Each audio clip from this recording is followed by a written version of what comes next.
Let me show you two fascinating positions that appeared in games today. This is the first one. If you look at this position, Siddhant, who is black, has got a very nice position. He is up by uh, a pawn, and his pieces are very active. White also has some activity over here, but the center pawns are a big deal for black. Now, this is the crucial moment that I wanted to show you.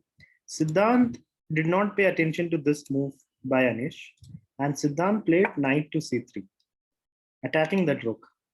But then he forgot to defend h7. He should have played h6 first. And now comes bishop h7, king h8, and the king is basically stuck here.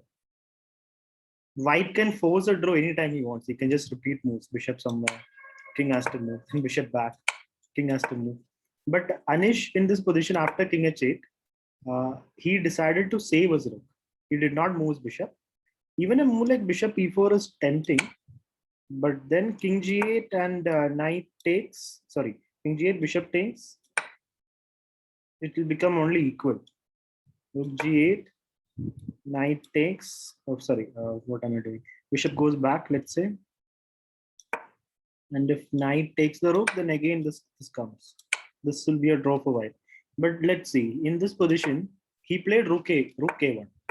White played rook a1. Siddhant plays f6. This is a very interesting move because Siddhant is preparing this g5 to get out of this. And here Anish again had a winning move here. He could have played bishop f5, king g8, and bishop takes. The king is again in trouble. But Anish played bishop c1, complete defense. He went all the way back to c1. Could have even stopped on d2 if he wanted. But yeah, he went back, and now g5 comes in. And somehow Siddhant has gotten out of this bishop rook combination. And now the rook moved, king g7. And from there, the bishop had to move because rook h8 was coming. And rook h8. And Siddhant was able to convert this position into a very simple endgame. And he got an extra pawn and won the game. Let me take you back to that position, which was fascinating. It was right here after rook h4. Knight c3, and then comes bishop h7. Guarantees white a draw, but white wanted more. Anish wanted more. He played rook a1, and now f6. And this is how Siddhant manufactured his escape. He escaped the position with f6 and g5 and got his king to g7, and then went on to win the game. Let me show you another position that happened. This is the second one. Here, the craziness starts here.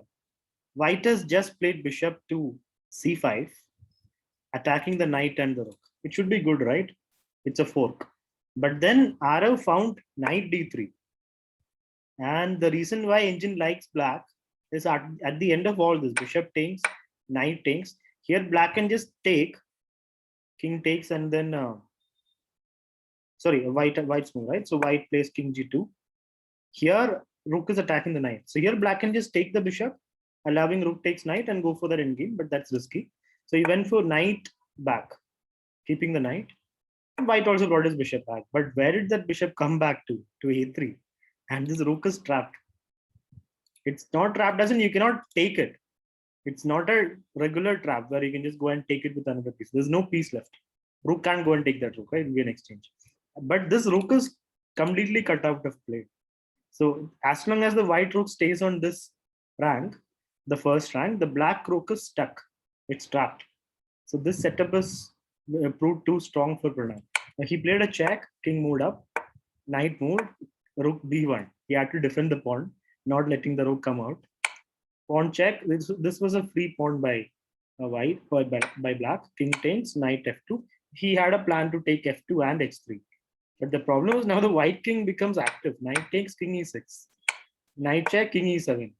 So while the rook is stuck here, the king is enjoying the sun. And this bishop is also in a nice diagonal. It's doing the job of jailing this rook. At the same time, it's in a long diagonal. And now the finish is even more beautiful. Rook c1. And here, the engine just gives equality.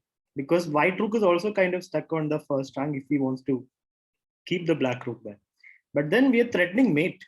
Rook c1 mate. Here, Pranav should have played g6 or h6. What is the engine suggestion? Yeah, h6 or h5 is what the engine says. But Pranav played knight f6 and just fell into a checkmate. And all this time, the rook got stuck here.